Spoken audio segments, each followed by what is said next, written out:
ભરૂચ દૂધધારા ડેરીની આવતીકાલે ચૂંટણી. સાંસદ મનસુખ વસાવાના આક્ષેપોથી ભાજપમાં ચકચાર.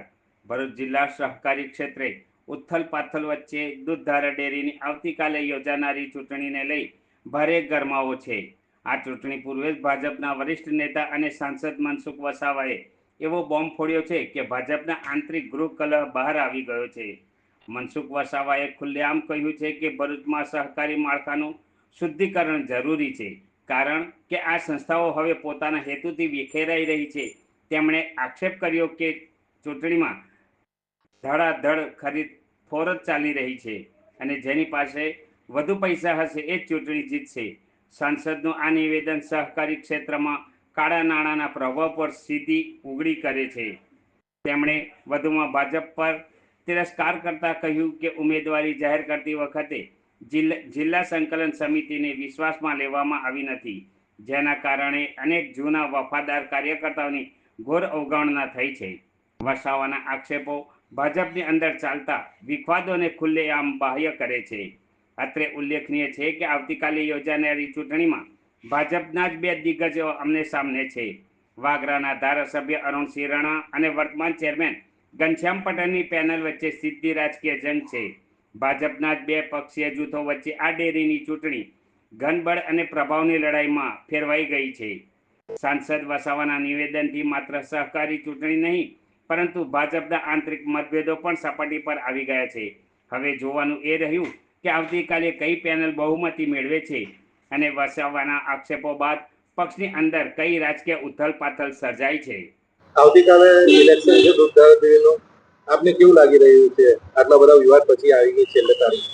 જો દૂધધારા ડેરીનું ઇલેક્શન 19 તારીખે છે, હું શરૂઆતથી જ કહેતો આવ્યો છું કે જે ઉમેદવારોને જે પસંદગી કરી છે એ ટોટલી પ્રક્રિયામાં અમને વિશ્વાસમાં લીધા નથી. પાર્ટીની એક પરંપરા છે કે જિલ્લા સંકલનમાં ઉમેદવારો નક્કી થવા જોઈએ, પણ જિલ્લા સંકલનમાં ઉમેદવારો નક્કી થયા જ નથી. કઈ રીતના કઈ ઉમેદવારો થઈ ગયા, પાર્ટીનો મેન્ડેટ આવ્યા પછી અમને ખબર પડી. પણ દૂધધારા ડેરી કે આવા પ્રકારની જે ચૂંટણી થતી હોય સહકારી ક્ષેત્રની મોટા ભાગે, એમાં ઉમેદવારો પહેલેથી જ નક્કી કરીને બેઠા હોય. અમે ગમે એટલા સ્ટેટમેન્ટ આપીએ, ગમે એટલા પ્રયત્નો કરીએ, પહેલેથી ફિક્સ જ હોય કે મત કોને આપવાનો છે અને બધું રીતના એડજસ્ટ બધું થઈ જતું હોય છે. એટલે જે નક્કી કરીને બેઠા છે ઉમેદવારો એને જ આપવાના છે. એમાં કોઈ પણ ગમે એટલા પ્રયત્ન કરું, હું પણ કોઈકને એમ કહું, કોઈ મતદારને કે તું XYZ ને આપજે, એ ના આપે, કારણ કે પહેલેથી એનું ગોખાઈ જ ગયેલું હોય. તમે સમજી શકો કઈ રીતના ગોખાયું હોય. તો એમાં હું તો મારો તો એ પ્રયત્ન છે કે જે મંડળી છે, મંડળીના પ્રતિનિધિઓનું મતદાન ના હોવું જોઈએ, આખા મંડળીના લોકોનું મતદાન હોવું જોઈએ, જેથી આવું બધું કોઈ સેટિંગ ના થાય. નહીં તો હું છે એક મંડળીનો પ્રતિનિધિને ખરીદવું હોય તો કેટલી વાર, આટલા અને આટલા મોટા જે મોટી સંસ્થાની અંદર, અને ફક્ત આ એક દૂધધારા ડેરી પૂરતી વાત નથી કરતો. ગુજરાત કે ગુજરાતની બહાર આટલી મોટા ઉદ્યોગ, ડેરી ઉદ્યોગની અંદર ઇલેક્શનો થતા હોય ત્યાં બધે જ આવું થતું હોય છે. અને એવા પછી ડિરેક્ટરો ચૂંટાઈને પછી શું કરે, એ પછી બધું જે પણ રીતના જે તમારી ભાષામાં, બધા મીડિયાની ભાષામાં જે તમે લખો છો, હવે ઓછું બોલે, તમે વધારે લખો છો, પણ સાચું લખો છો, પ્રજાનો અવાજ તમે મૂકો છો, મારી મર્યાદા હોય છે, એ રોકવું પડે. અને દૂધ જેવા ક્ષેત્રની અંદર મેં તો પાર્લામેન્ટમાં પણ પ્રશ્ન મૂક્યો હતો 5-6 વર્ષ પહેલા કે દૂધ ભેળસેળ દૂધ બને છે, ડુપ્લિકેટ દૂધ બને છે અને દેશના પ્રજાજનોમાં આરોગ્ય બગડે છે.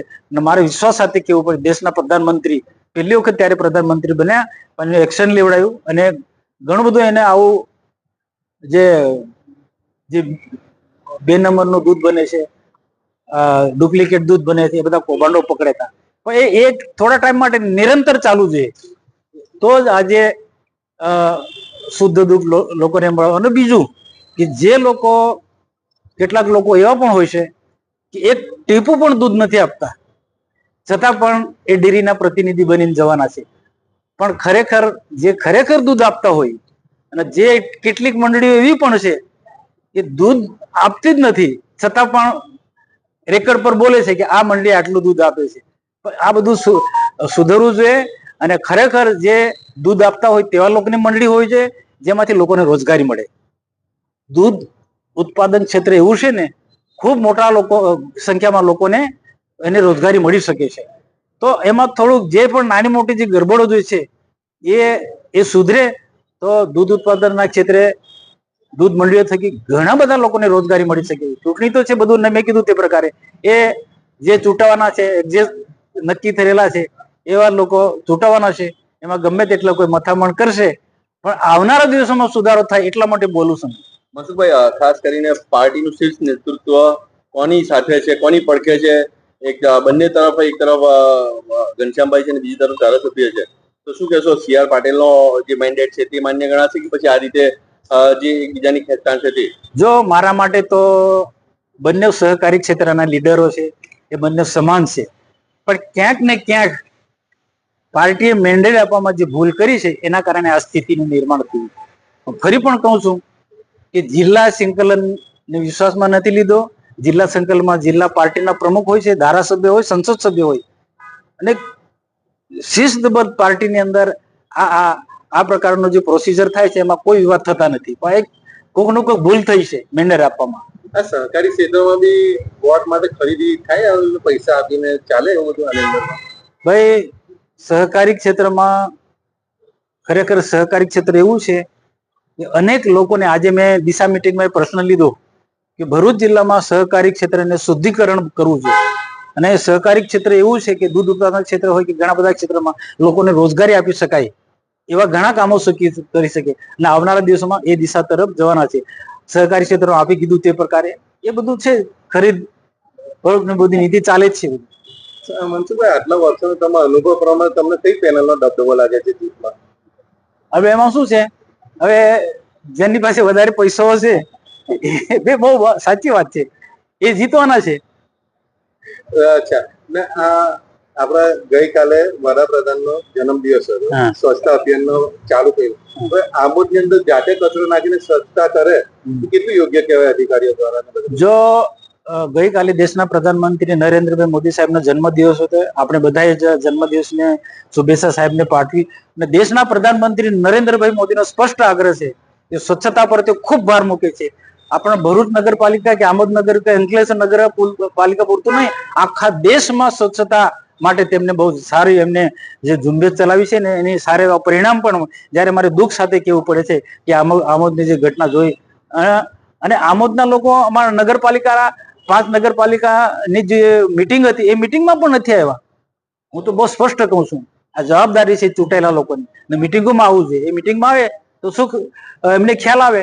અમારો આજે ભરૂચ નગરપાલિકા કે અંકલેશ્વર નગરમાં ધ્યાન દોર્યું કે ભાઈ વરસાદ રહી ગયો, રોડ રસ્તા પણ બાકીના જિલ્લા પંચાયતના કે સારા થવા જોઈએ અને નગરપાલિકામાં પણ પ્રજાની અપેક્ષા મુજબના રોડ રસ્તા થવા જોઈએ, સ્વચ્છતા પણ સારામાં સારી રીતના થવી જોઈએ. રીતના આજની દિશા મિટિંગમાં મેં ધ્યાન દોર્યું. તમને એવું લાગે છે કે આપણા ભરૂચના જે ભાજપ પ્રમુખ છે કઈ ને કઈ ઢીલા પડતા હોય એક્શન લેવામાં કે એના માટે? ના, હવે શું છે, મારાથી એવું ના કહેવાય કે આ ઢીલા પડે છે, પણ પ્રજાના પ્રશ્નો છે અને એ ઉકેલાવ છે એવું ચોક્કસ માનું છું.